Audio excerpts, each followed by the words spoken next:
Selamat sore pemirsa, Sumatera Utara hari ini kembali hadir menjumpai Anda edisi Sabtu 2 Juli 2022 bersama saya Hafiz Eko Diantoro. Dan saya Nur Hasanah. Beragam informasi terkini seputar Sumatera Utara telah dirangkum tim redaksi kami untuk Anda. Dan berikut informasi selengkapnya.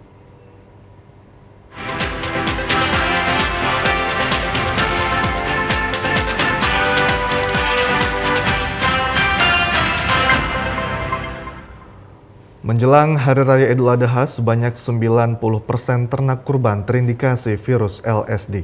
Untuk menjaga kesehatan ternak sapi kurban, Majelis Ulama Indonesia Labuhan Batu Utara menyarankan umat muslim agar beralih memilih hewan kurban dari sapi ke kambing yang tidak terserang PMK dan LSD.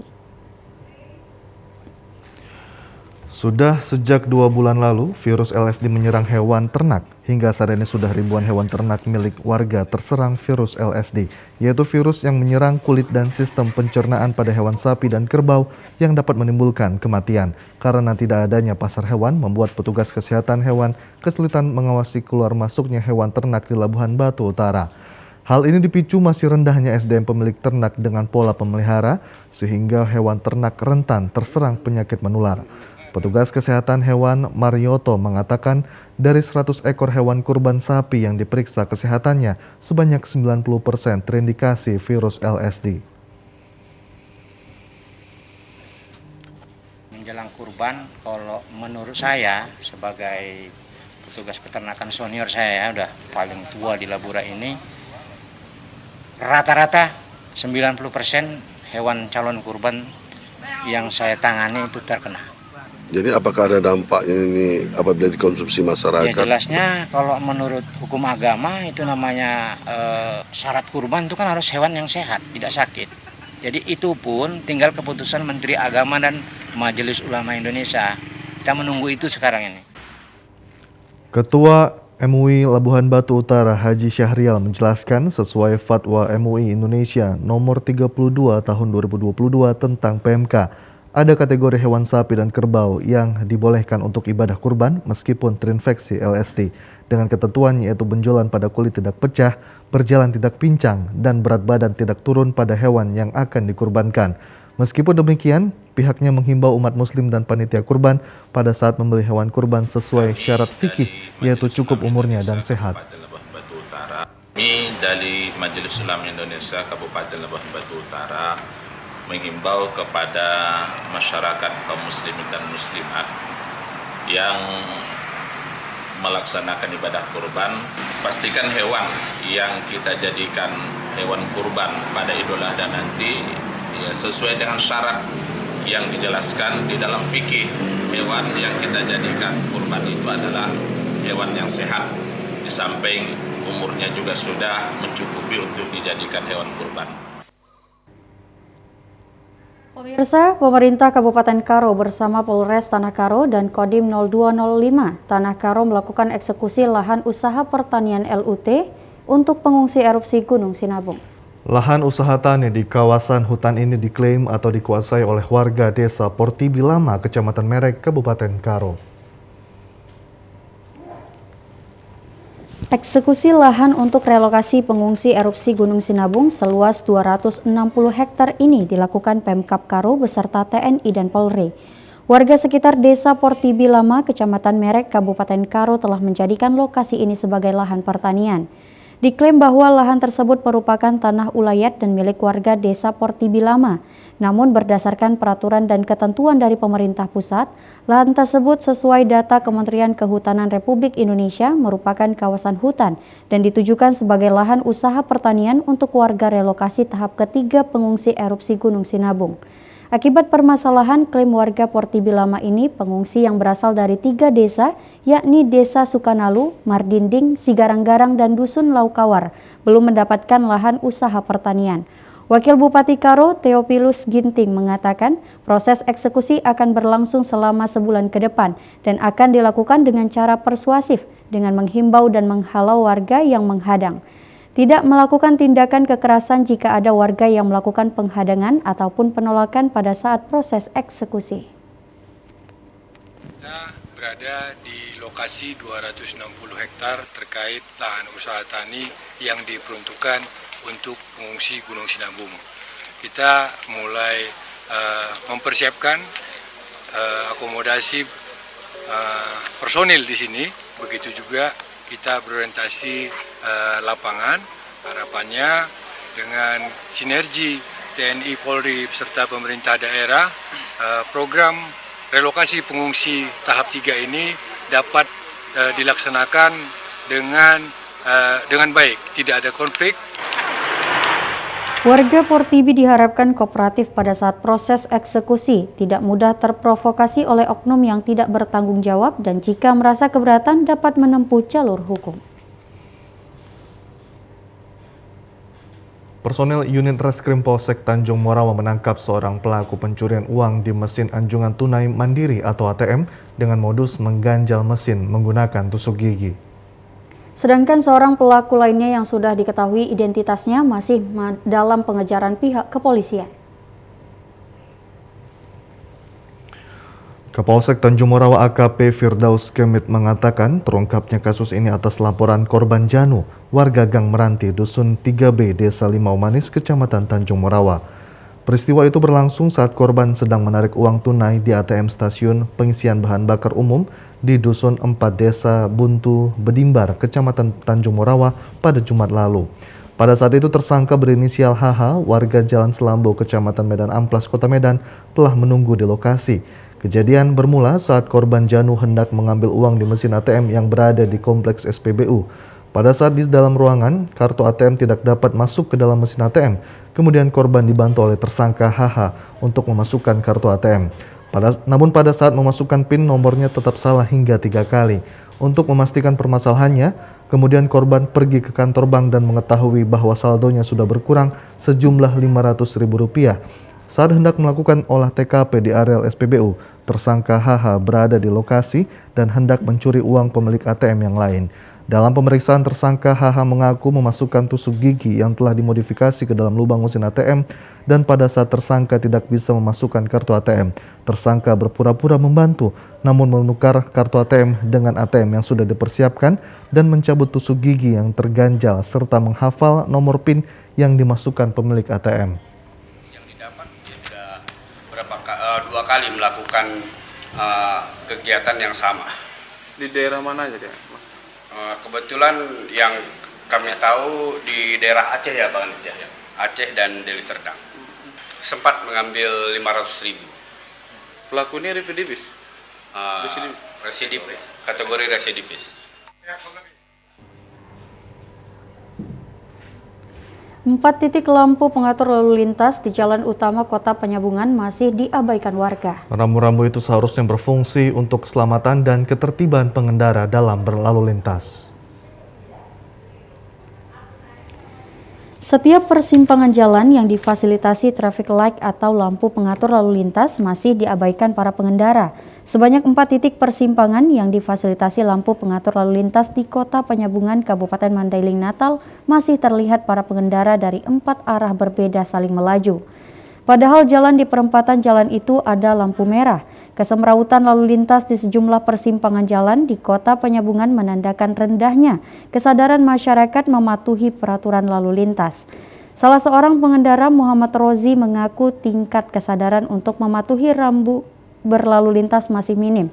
Kurangnya kesadaran masyarakat dalam berlalu lintas ini juga akibat tidak adanya penerapan sanksi kepada para pelanggar dan tidak adanya petugas yang berjaga di titik lokasi lampu pengatur lalu lintas tersebut. Ia berharap instansi terkait agar melakukan sosialisasi kepada masyarakat tentang aturan dan dampak yang terjadi jika melanggar peraturan berlalu lintas. Kebanyakan sih banyak yang melanggar sih, tapi dari masyarakat harus tahu lah gimana peraturan sebaiknya harus dilaksanakan. Terus polisi juga sudah berjaga di sini tiap pagi, tapi alangkah lebih baiknya lah peraturan tetap dijaga dan dipatuhi. 4 titik traffic light yang dipasang di Kabupaten Mandailing, Natal. Di titik jalan lintas di Kelurahan Dalan Lidang sudah difasilitasi CCTV. Sedangkan di Kelurahan Penyambungan, 2 CCTV juga masih aktif. Sementara 2 titik lampu pengatur lalu lintas di Kelurahan Sipolu-Polu saat ini kondisinya rusak akibat kabel lampu yang sudah lama. Namun 1 titik di Kelurahan Sipolu-Polu, tepatnya di depan SPBU Pasar Baru, direncanakan akan diganti dengan lampu kuning atau lampu merah. Karena pada titik ini kerap terjadi kemacetan akibat pergantian lampu yang cukup lama. Sampai saat ini jumlah traffic light di wilayah kita Kabupaten Bandeng Natal ada 4 titik. 4 titik yang pertama di Simpang Stain, Simpang PM. Yang kedua di perempatan Pasar Baru, yang ketiga di perempatan Jalan Abri, dan yang keempat di perempatan Simpang 4 yang di Paranginan 2. Sementara itu pemirsa, harga cabai merah di pasar tradisional Pajak Baru Jalan Khairul Anwar, Kecamatan Tanjung Pura, Kabupaten Langkat terus naik, menyebabkan para ibu rumah tangga resah dengan kondisi ini. Harga cabai merah sudah berkisar Rp120.000 per kilogramnya. Sudah sejak 2 bulan terakhir, harga cabai merah terus mengalami kenaikan. Kondisi ini diduga karena petani cabai gagal panen sehingga pasokan cabai merah yang biasanya masuk dari beberapa daerah terbatas pasokannya. Akibatnya harga cabai merah mengalami kenaikan secara signifikan. Kondisi ini meresahkan para ibu rumah tangga yang harus mencukupi kebutuhan sehari-hari agar dapat terpenuhi. Ditambah lagi kebutuhan anak sekolah yang masuk tahun ajaran baru sudah pasti membutuhkan biaya untuk membeli perlengkapan sekolah. Kondisi ini juga diperparah lagi dengan naiknya harga sayur mayur. Seperti cabai merah biasa dari harga Rp40.000 kini naik menjadi Rp120.000 per kilogram. Cabai hijau dari Rp30.000 naik menjadi Rp60.000 per kilogram.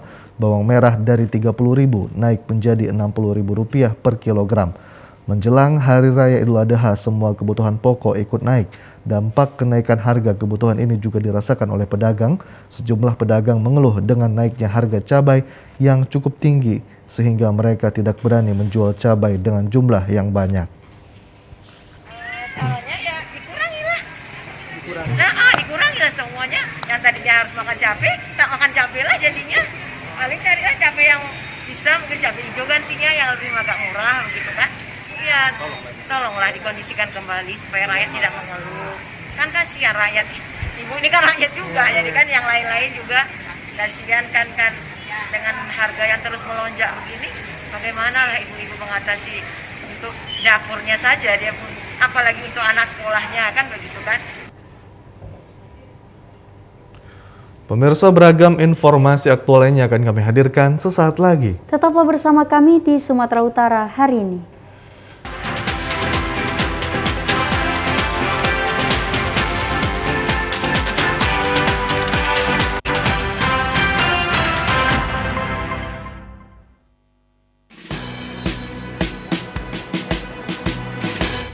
Jalani hari dengan 3 wajib, wajib iman, wajib aman, wajib imun. Berolahraga, riang gembira, mencegah kita jatuh sakit. Makanan bergizi tiap hari, tidur cukup itu pasti.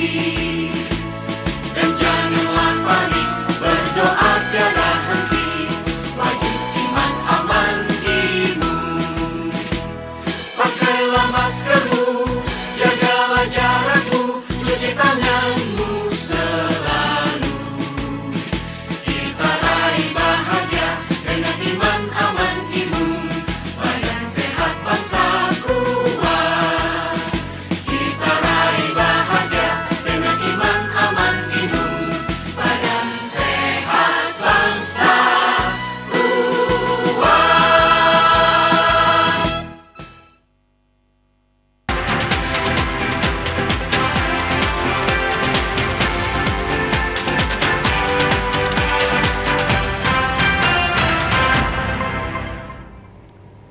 Pemirsa, pemerintah Kabupaten Karo menggelar Festival Bunga dan Buah di Kota Wisata Brastagi pada 1 hingga 3 Juli 2022. Event yang dibuka Gubernur Sumatera Utara ini diharapkan dapat meningkatkan pariwisata dan perekonomian masyarakat pasca COVID-19, khususnya di Kabupaten Karo.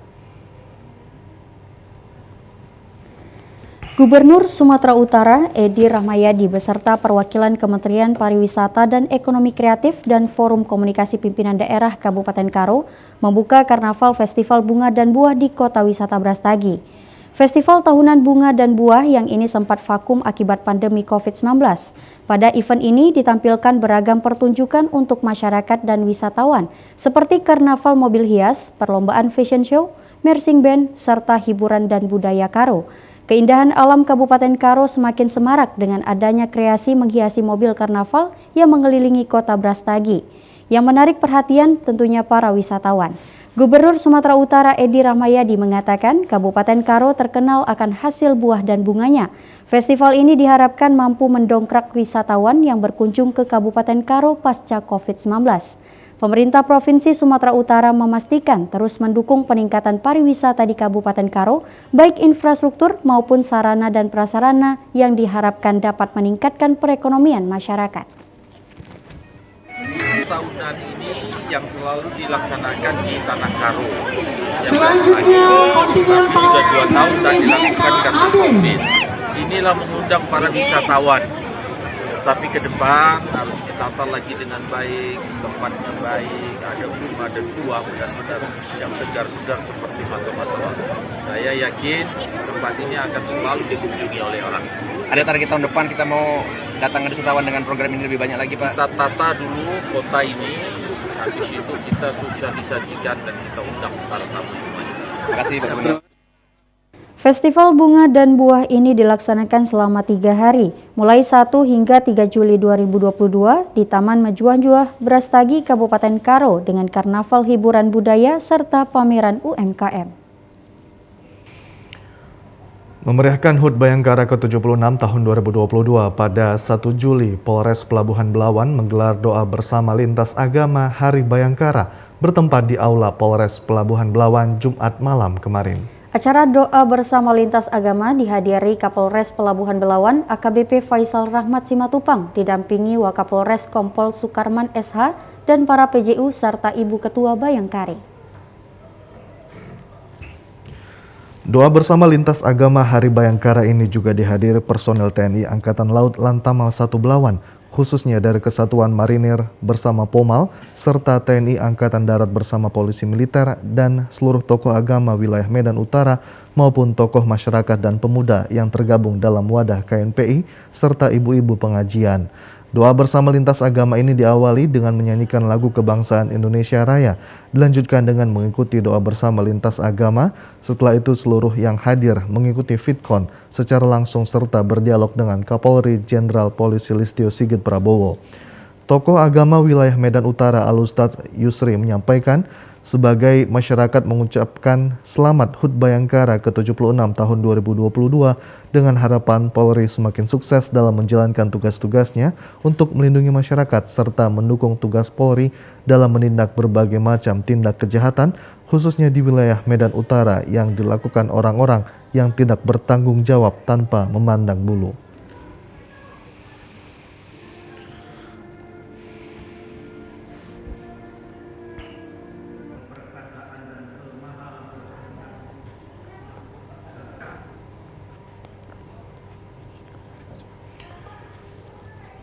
Ya, pemirsa, kita ke informasi selanjutnya. Memeriahkan HUT ke-432 tahun Kota Medan, beragam acara diselenggarakan mulai dari pawai budaya hingga panggung hiburan untuk rakyat yang dimeriahkan artis ibu kota. Acara Hari Ulang Tahun Kota Medan digelar di Lapangan Merdeka Medan yang melibatkan unsur masyarakat.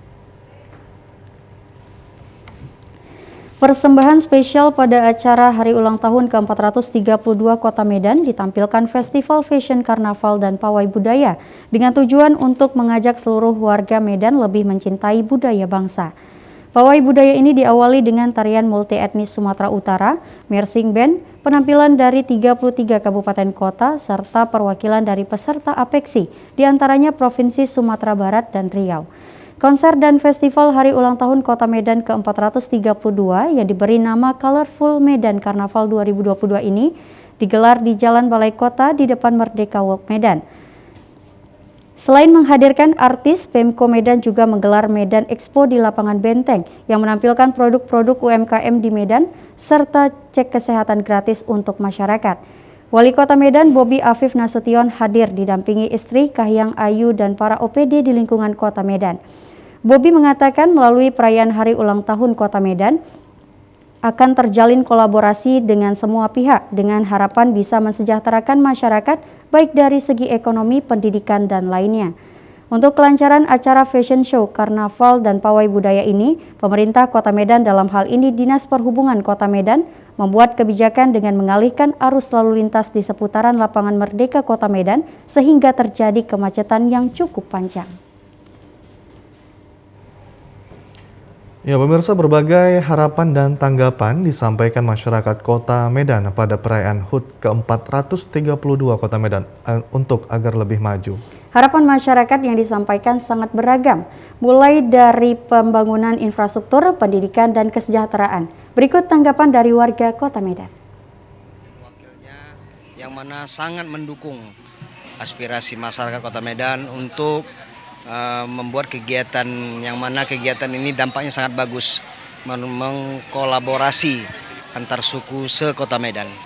Kedepannya agar lebih bagus lagi, tapi ini pun sangat bagus, apalagi kita lahir dari yang terdahulu pandemi. Nah, dengan ini dibuat, kita masyarakat Kota Medan sangat bangga punya Wali Kota Medan, Bapak Bobi, dan Bapak Wakilnya yang sangat sigap dengan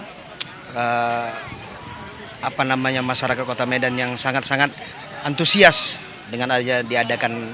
Saya melihatnya ramai sekali, meriah dan antusias dari Kota Medan, warga Kota Medan, dari luar Kota Medan pun juga datang ke sini, sepertinya ya dari Binjai, dari mana semuanya hadir untuk melihat parade yang dihadirkan hari ini. Dan tadi juga ada Bapak Bobi yang juga hadir untuk menyapa-nyapa para warga, dan saya melihat juga kayaknya ini sampai malam juga bakal ramai nih karena ada artis nasional juga yang bakal datang sini. Dan saya sebagai warga Medan mau ngucapin selamat ulang tahun untuk Kota Medan, semoga bisa lebih jaya lagi, lebih maju lagi dari segala bidang. Kota Medan sejauh ini sudah merupakan kota yang besar juga dan mudah-mudahan perekonomian di Kota Medan juga semakin membaik, karena kan kita tahu selama ini perekonomian Kota Medan juga sangat turun ya. Nah, dengan dalam waktu dekat ini kita harapkan perkembangan Kota Medan semakin baik juga perekonomiannya. Nah, untuk yang perlu dibenahin menurut saya mungkin dari segi jalan raya yang mungkin ya masih banyak yang perlu dibenahi seperti itu. Dari segi seperti sungai-sungai, menurut saya dari Wali Kota Medan Pak Bobi sudah sangat baik dalam menindaklanjuti mengenai yang banjir dan lain-lain. Semoga lebih aman untuk kedepannya bagi kita semua. Pemirsa, Bea Cukai Bandara Kuala Namu bersama komunitas bandara melaksanakan Festival Usaha Mikro, Kecil, dan Menengah UMKM di area Bandara Kuala Namu selama 3 hari. Kegiatan ini bertujuan untuk membantu UMKM dalam memasarkan produk dan dapat go ekspor. Kepala Kantor Bea Cukai Kuala Namu, Elvi Haris, mengatakan komunitas bandara memberikan kesempatan pada UMKM untuk memasarkan hasil produknya di areal Bandara Kuala Namu. Peserta festival UMKM merupakan binaan dari beberapa kantor yang ada di Bandara Kuala Namu, termasuk binaan dari Bea Cukai. Karantina pertanian dan karantina ikan, kegiatan festival ini mendapatkan dukungan dan izin dari pihak Angkasa Pura II Kuala Namu. Elvi Haris menambahkan saat ini negara kita sedang menggalakkan pemulihan ekonomi nasional. Semua instansi termasuk BUMN diminta untuk membina dan membantu UMKM yang ada di Indonesia. Melalui komunitas bandara dapat menyatukan gerak langkah dan tidak terfokus hanya pada zona integritas, namun juga membantu UMKM dengan cara menggelar festival UMKM. Kegiatan ini bertujuan memberikan kesempatan pada pelaku UMKM untuk menampilkan produknya. Melalui festival ini diharapkan dapat berkomunikasi pada pelaku UMKM terkait kesulitan mereka, terkait perizinan dan pemasaran produksi. Target festival UMKM ini adalah Go Ekspor. Menyelenggarakan festival UMKM Bea Cukai dan Komunitas Bandara. Artinya di sini kita ada dengan teman-teman karantina, dengan Badan POM, dengan Angkasa Pura sendiri. Kita membuat satu pameran, teman-teman UMKM boleh memajangkan produknya di sini dan bisa juga menjual. Nah, ini tujuan kita terutama untuk mengangkat derajat UMKM ini. Sebenarnya target kita UMKM ini go ekspor, bisa ekspor. Tapi ya dimulaikan dari sekarang secara perlahan-lahan, promosi, pengenalan produk. Kemudian kemarin juga kita talkshow 2 hari mendengarkan keluhan mereka, perizinan apa yang belum dapat, apa kesulitan. Nah, mudah-mudahan itu bisa kita atasi bersama nanti dengan komunitas bandara ini. Kepala Karantina Kelas 2 Medan, Leni Hartati Harahap mengapresiasi kegiatan ini, ditambah lagi dengan berkolaborasi dengan komunitas bandara. Selain itu, ada program gerakan 3 kali lipat ekspor, gratis, dan untuk tahun ini karantina menargetkan 35% dari tahun 2021 lalu. UMKM ini adalah bidang kita bersama di bandara, komunitas bandara, kita bersama-sama. Kita sudah membentuk nantinya akan ada joint clean export, yaitu clean export tempat bertanya UMKM ini. Kemudian UMKM ini juga bersama-sama kita bina. Nanti akan ada segmen-segmen yang pertanian, UMKM seperti bidang pertanian, kemudian bidang industri atau bidang makanan, itu akan dibagi di segmennya. Kemudian akan dikhususkan pembinaannya agar lebih spesifik. Nanti ke depannya kita tadi sudah berbicara dengan Bapak kita dari Bea Cukai bahwa nanti akan kita adakan Instagram bersama untuk sosialisasi ini antara karantina dengan Bea Cukai. Kemudian akan bergantian tugas kita, nanti ada clean ekspornya di karantina Medan, juga nanti ada di karantina Bea Cukai Pola 6. Peserta yang mendaftar pada Festival UMKM ini sebanyak 60 UMKM. Namun karena lokasi yang terbatas, maka peserta yang ikut hanya 18 UMKM. Pemirsa, kami akan segera kembali dengan sejumlah informasi lainnya. Sumatera Utara hari ini akan segera kembali.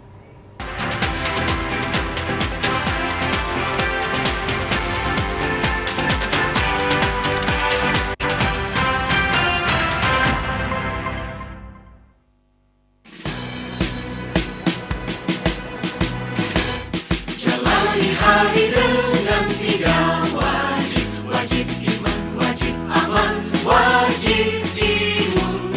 Berolahraga, riang gembira, mencegah kita jatuh sakit. Makanan bergizi tiap hari, tidur cukup itu pasti. Dan janganlah panik, berdoa tiada henti.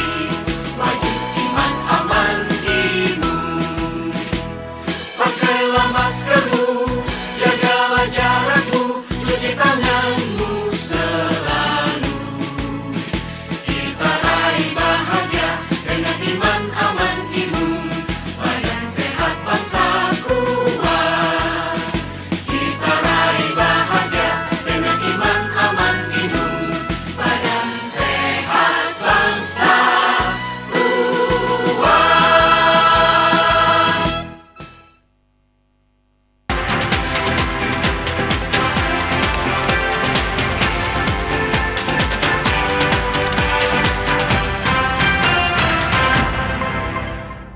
Terima kasih Anda masih menyaksikan Sumatera Utara hari ini. Pemirsa, untuk meningkatkan silaturahmi dan sportivitas, sejumlah karyawan TVRI Sumatera Utara melakukan kegiatan olahraga Fun Futsal. Kegiatan Fun Futsal ini dilakukan sebagai ajang silaturahmi, sekaligus meningkatkan kesehatan dan kebugaran karyawan dalam melakukan aktivitas sehari-hari. Fun Futsal yang diikuti sejumlah karyawan TVRI Sumatera Utara malam tadi digelar di lapangan Futsal 1A Jalan Cemara Asri, Kota Medan. Kegiatan ini didukung oleh Kepala Stasiun TVRI Sumatera Utara Tahrizal dan Kepala Tata Usaha Suwardi Camong beserta para karyawan. Permainan futsal ini dilaksanakan secara rutin pada setiap Jumat malam. Selain bertujuan untuk meningkatkan daya tahan tubuh, Fun Futsal ini juga sebagai ajang silaturahmi para karyawan, termasuk pegawai pada masing-masing bidang. Selain untuk kesehatan, kegiatan ini juga sekaligus merencanakan beragam program kegiatan, yakni persiapan tim untuk mengikuti pertandingan persahabatan dengan instansi lain. Dengan mengikuti sejumlah turnamen yang akan dipertandingkan, diharapkan dengan adanya kegiatan Fun Futsal antar karyawan tersebut dapat meningkatkan pola hidup sehat, komunikasi yang baik, sehingga menghasilkan kinerja yang maksimal untuk TVRI Sumatera Utara.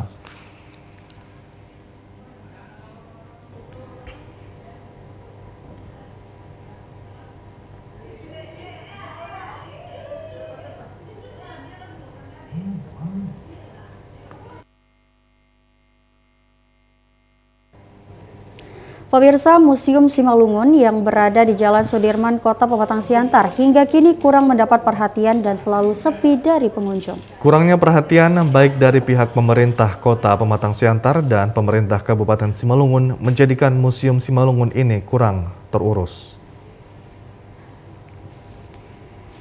Sejak dibangunnya pada tahun 1939 lalu, Museum Simalungun ini dijadikan sebagai tempat penyimpanan berbagai jenis peninggalan bersejarah pada masa zaman Kerajaan Simalungun. Namun Museum Simalungun ini masih belum sepenuhnya mendapatkan perhatian dari pihak pemerintah, baik dari pemerintah Kota Pematang Siantar dan pemerintah Kabupaten Simalungun, hingga membuat lokasi museum ini menjadi kurang terurus yang mengakibatkan rendahnya minat warga untuk mengunjungi Museum Simalungun ini. Ketua Yayasan Museum Simalungun, Jomen Purba, mengatakan berdirinya Museum Simalungun ini sebagai tanda Kota Pematang Siantar merupakan bekas lokasi Kerajaan Simalungun yang dulunya sempat meraih kejayaan pada zaman penjajahan Belanda. Namun seiring dengan berjalannya waktu, Museum Simalungun saat ini hanya sebuah museum yang tidak masuk dalam perhatian pemerintah. Tapi setelah COVID ini, mulai sejak 2020, sampai saat ini ya, nggak ada pengunjung sama sekali. Hanya penelitian lah, kalau ada yang mau menyusun skripsi, itulah yang saya ladeni di sini. Itulah 4 orang aja lah dari sekolah-sekolah yang diharapkan kian. Tapi setelah COVID ini ya nggak ada lagi kan. Pihak Yayasan Museum Simalungun berharap agar pemerintah Kota Pematang Siantar dan pemerintah Kabupaten Simalungun melakukan kontribusinya guna mengembangkan dan mengenalkan Museum Simalungun ini ke dunia luar, diantaranya yang pernah ada pada awal-awal museum dibangun. Objek wisata kebun stroberi yang berada di dataran tinggi di Desa Hutanamale, Kecamatan Puncak, Sorik Marapi, Kabupaten Mandailing Natal ramai dikunjungi wisatawan. Pengunjung yang datang berwisata bisa langsung memetik buah stroberi dengan harga yang terjangkau.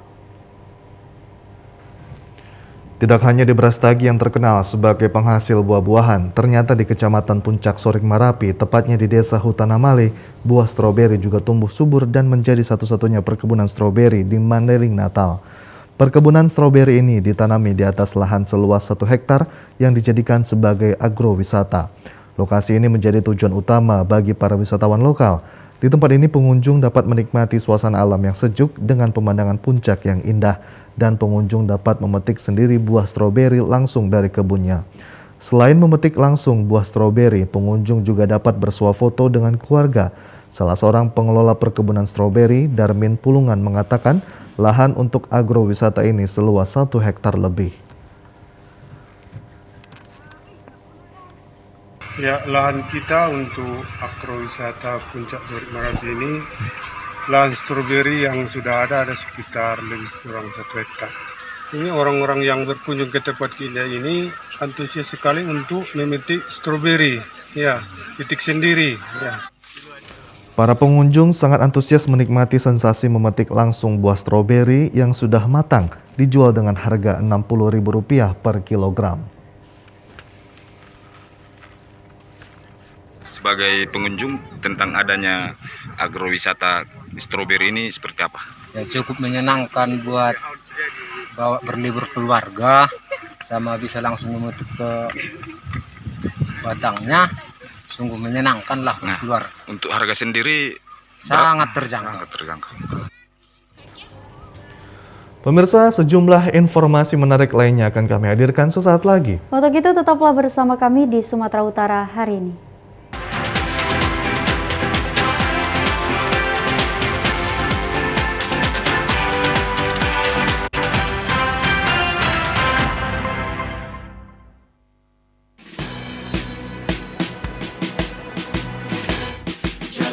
Hari dengan 3 wajib, wajib iman, wajib aman, wajib imun. Berolahraga, riang gembira,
Pemirsa, kepariwisataan adalah berbagai macam kegiatan wisata yang didukung dengan berbagai fasilitas dan pelayanan yang disediakan oleh pengusaha, pemerintah, dan pemerintah daerah. Dengan demikian, pengembangan kepariwisataan merupakan kegiatan dengan berbagai faktor penunjang lainnya yang seyogyanya diadakan oleh pemerintah atau masyarakat di kawasan destinasi pariwisata Danau Toba. Keberadaan Pulau Sibandang merupakan pulau kedua terbesar di kawasan Danau Toba setelah Pulau Samosir dengan luas mencapai 461 hektar dan ketinggian sekitar 910 meter di atas permukaan laut. Pulau Sibandang memiliki keindahan alam dan memiliki keunikan tersendiri. Namun hingga kini daerah ini masih kurang diminati para wisatawan. Salah satu kawasan geosit kaldera Toba yang telah ditetapkan oleh pemerintah, Pulau Sibandang yang terdiri atas 3 desa ini, hingga kini pengembangan kepariwisataan di kawasan ini masih minim dan perlu ditingkatkan mulai dari masyarakat hingga subsektor lainnya yang terkait dengan kepariwisataan. Sebagai salah satu ikonik dengan komoditas buah mangga dan kampung tenun ulos Papande dari Pulau Sibandang secara perlahan-lahan sudah mulai redup. Hal ini terjadi karena daerah ini merupakan salah satu prioritas kawasan wisata yang telah diberi label desa wisata. Sangat diharapkan semua pihak untuk dibangkitkan kembali seiring dengan program pembangunan percepatan pengembangan pariwisata Danau Toba. Akan tetapi untuk lebih menarik minat daya tarik wisata, sarana ataupun tujuan kunjungan wisata, selain kesadaran masyarakat, maka objek wisata hasil buatan manusia, baik yang dibangun oleh pemerintah ataupun swasta, sangat diharapkan hadir di tempat ini, sehingga menjadi pendorong kehadiran wisatawan. Menurut salah seorang tokoh pemuda dari Pulau Sibandang, Suitno Raja Gugu, selain masih minimnya kesadaran masyarakat, terutama yang bermukim di Pulau Sibandang, juga sangat diharapkan dukungan berbagai pihak pemerintah ataupun swasta, sehingga pengembangan kepariwisataan di Pulau Sibandang dapat dikembangkan secara berkelanjutan, guna meningkatkan pendapatan masyarakat dan devisa negara dari sektor pariwisata. Nah, yang pertama itu disosialisasikan dulu. Apa sih pariwisata ini? Apa untungnya untuk masyarakat? Nah, setelah itu adalah tindakan dari pemerintah untuk membangun desa ini, untuk membangun Pulau Sibandang ini supaya Pulau Sibandang ini menjadi salah satu objek wisata yang lebih menarik. Hal yang pertama itu kan membangun kesadaran untuk masyarakat dulu. Nah, yang kedua dibuatlah salah satu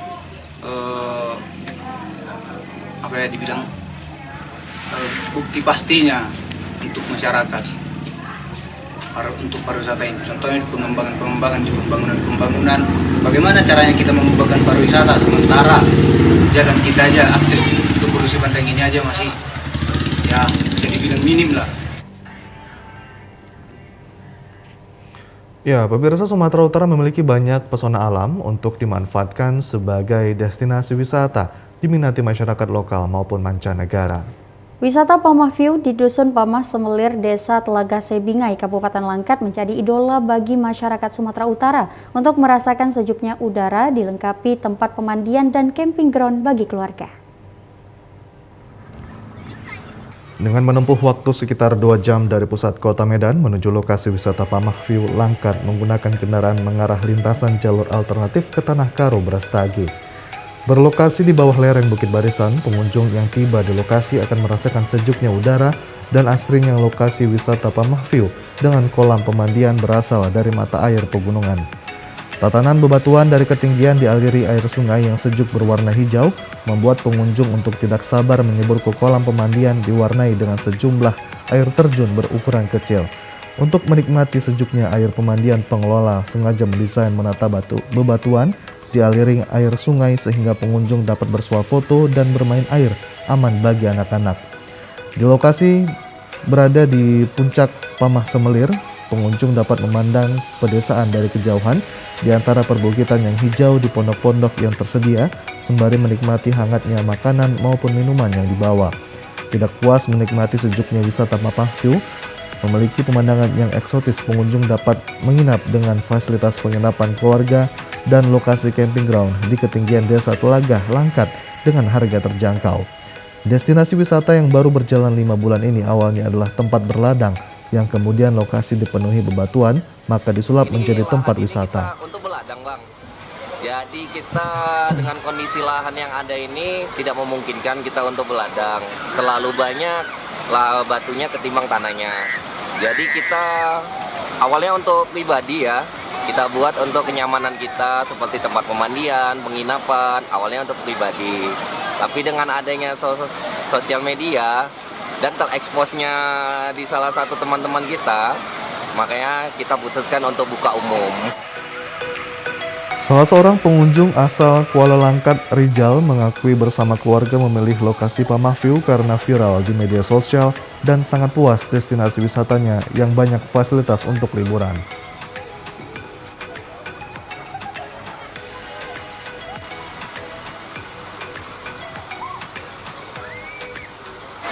Tempatnya nggak terlalu jauh, cuma satu jaman lah dari tempat saya. Begitu. Jalanannya pun lumayan bagus lah, cuma agak kemari yang mau masuk menuju kemari itu agak rusak dikit. Tempatnya bagus, pemandangannya pun sejuk, indah, airnya pun jernih. Pokoknya fasilitasnya lengkap lah gitu. Untuk harga sendiri bang masuk kemari? Harga tiket kemari? Harga tiketnya lumayan terjangkau lah. Lagipun nggak banyak menguras biaya, kan nggak begitu jauh. Untuk berkunjung ke lokasi wisata Pamah View, wisatawan dibebankan tiket masuk senilai Rp20.000 untuk dewasa, Rp50.000 untuk sewa pemondokan maupun camping ground, namun fasilitas lainnya dibanderol dengan biaya cuma-cuma. Pemirsa, informasi tadi sekaligus menutup perjumpaan kita pada sore hari ini. Saya Hafiz Eko Diantoro. Dan saya Nur Hasanah. Tetap patuhi protokol kesehatan pemirsa dengan memakai masker, menjaga jarak, dan mencuci tangan di air yang mengalir. Indonesia pulih karena aku. Indonesia pulih karena kamu. Indonesia pulih karena kita. Selamat sore, sampai jumpa.